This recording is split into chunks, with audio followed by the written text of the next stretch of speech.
madhabahuni na ametimiza zile siku zilizokubaliwa na Bwana. Bwana asifiwe.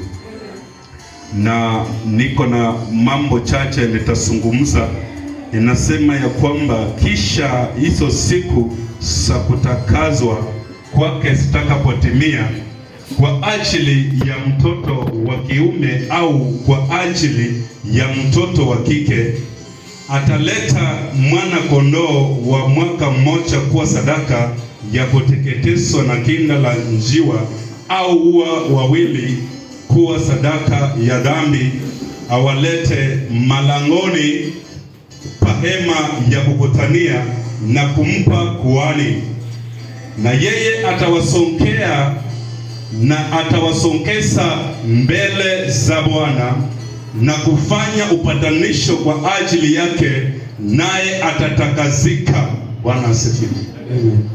Neno la Bwana linasema wakati ulijifungua mtoto, nyumba yako ilihesabika kama nyumba chafu, na wakati utatoka uingie hekaluni, kitambo ilikuwa inaitwa hema la kukutania, na kuhani ni wale watu wanakalia madhabahu. Wakati watakuwekelea mkono na kukuombea, maandiko nasema na utatakazika. Praise the name of the living God. Ya kwamba na utaondoka katika ile kukua unclean, sababu haukuwa unaenda kanisani na haukuwa unahudhuria ibada ama hii fellowship ya katikati ya wiki. So neno linasema ya kwamba unapoombewa utakuwa umeruhusiwa, na wakati unaruhusiwa kuna ile boundary inawekwa katikati ya mtoto umemzaa na dunia hii. Wanasema ni kile ulicho nacho, ya kwamba kitambo walizungumza juu ya mwana kondoo na wakazungumza juu ya makinda wawili. Bwana asifiwe. Amen. Gloria, unajua makinda ni nini? Ni nini? Ya makinda wawili, yani inamaanisha utamleta mtoto kwa uwezo ulio nao. Bwana asifiwe.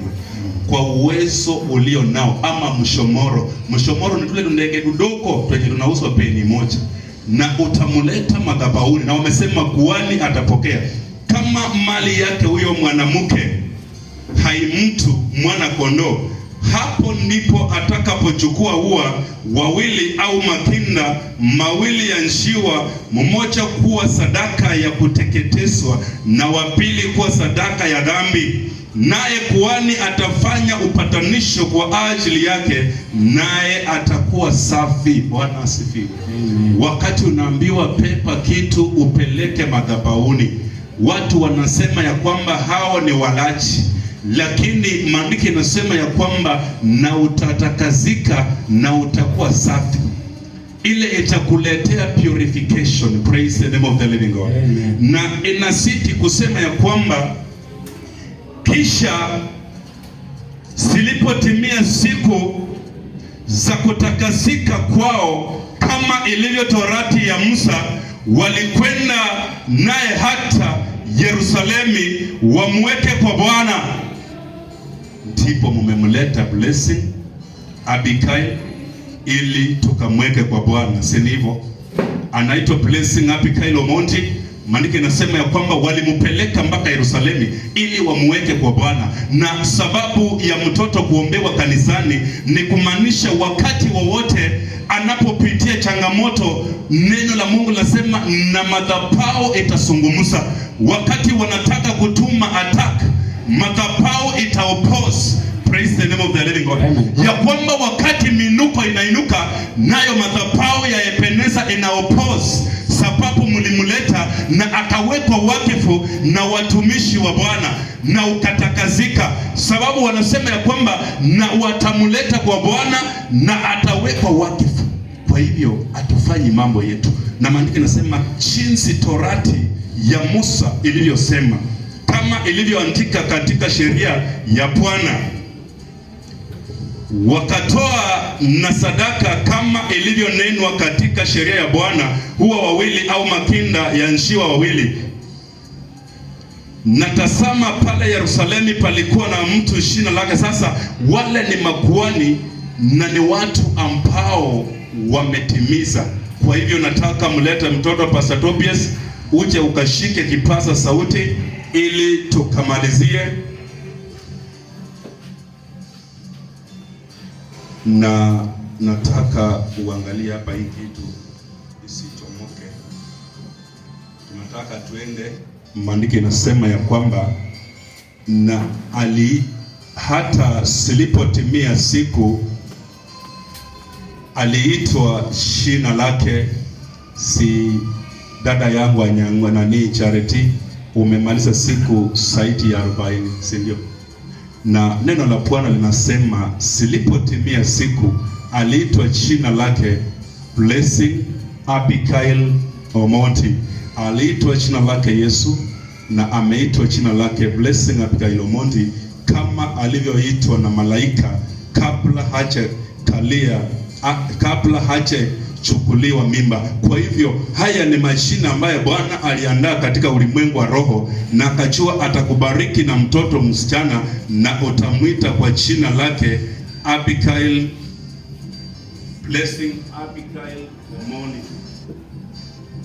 Na jinsi ilivyo torati ya Musa na kwa utaratibu wote, nataka mtu wa Mungu uchukue hii kipaza sauti ukampe ndugu na baadaye ukampe tata, waseme ya kwamba wamekubaliana kumuita mtoto Blessing Abigail Omondi kwa pamoja, na itakuwa ya baraka, sababu majina inafika mahali saa zingine inaleta tashwishi.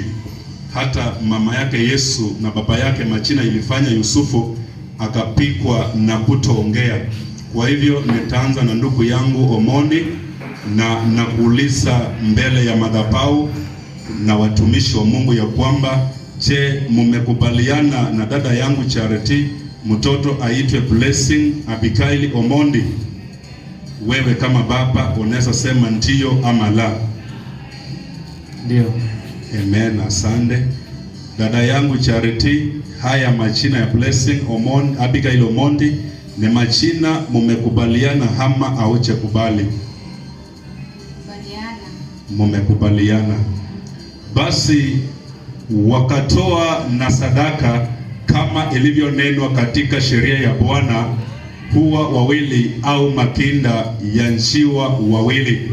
Je, Blessing Abigail Omondi, mna njiwa au makinda wawili mmetoa ni kwa ajili yake? Ndio. Ndio, tunashukuru Bwana. Mnaweza leta mkaweka hapa karibu na Biblia. Na kwa sababu ya hiyo wanasema kuanzia saa hizi dada yangu Charity na ndugu yangu Omondi mumetakazika, maana mnatimiza jinsi yalivyonena maandiko. Naomba sote tukasimame, maana wanasema ya kwamba wakatakazika, na nataka tuombe. Ni kwa sababu ya mtoto, na kabla tuombe kuna nafasi wanapea baba atueleze kwa dakika 2 safari, na mama amalizie atueleze safari, na kama kuna kikwazo ulikuwa nacho wakati ulikuwa na mtoto, labda magonjwa, labda kuna yale ulitamuka, useme ili usamehewe, sababu mnaanza safari mpya, si ile mmekuwa nayo. Kwa hivyo dada yangu Beatrice, unakuanga mwerevu hapo, utajua tuanzie wapi tumalizie wapi, nani aanze kuzungumza, nani amalizie kwa dakika 2. Wape kipaza sauti. Amen. Bwana Yesu asifiwe. Amen. Ya, tunashukuru Mungu kwa kitu ambacho kimetendeka siku ya leo, na nimefurahia sana kwa dada yangu na ndugu yangu ambao tumetembea nayo kwa hii safari. Hii fursa nitapatia Charity kwa sababu ya, tutazungumzia tu kwa sababu ya ulinzi ya mtoto. Mtoto ni mchanga, mtoto amekuwa dedicated kwa Ebenezer Spiritual Growth. Tafadhali usibadilishe mtoto kwa madhabahu yeyote. Amen. Kwa sababu amebarikiwa mali hapa. Yes. Unapomtoa umbadilishe huku na kule.